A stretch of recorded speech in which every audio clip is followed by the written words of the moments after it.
আল্লাহর হাবিব সাল্লাল্লাহু আলাইহি ওয়াসাল্লাম সাহাবায়ে কেরামদেরকে ডাক দিয়ে বললেন, হে সাহাবায়ে কেরাম, মসজিদে নববীর মধ্যে আজ এই নামাজের মধ্যে এই অতিরিক্ত শব্দগুলি কে বলেছ? সমস্ত সাহাবায়ে কেরামগণ হতভম্ব হয়ে গেছে।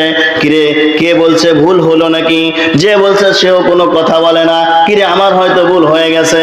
কিন্তু ওর মধ্যে একজন সাহাবী বললেন, ইয়া রাসূলুল্লাহ, ইয়া হাবিবাল্লাহ, নামাজের মধ্যে রব্বানা লাকাল হামদ হামদান কাসীরান তাইয়িবান মুবারাকান ফীহি, আল্লাহর রাসূল আমি বলেছি।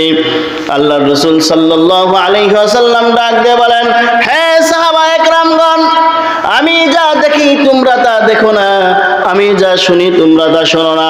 এই ব্যক্তি যে হামদান কাসীরান তাইয়িবান মুবারাকান ফীহি শব্দটা বাড়তি বলেছে, আমি খেয়াল করে দেখলাম ফেরেশতাগণ তারা পাল্লা দিচ্ছে একজন আরেকজনের থেকে, পাল্লা দিচ্ছে কে কত আমল নামা ওই ব্যক্তির আমল নামায় লিখতে পারে।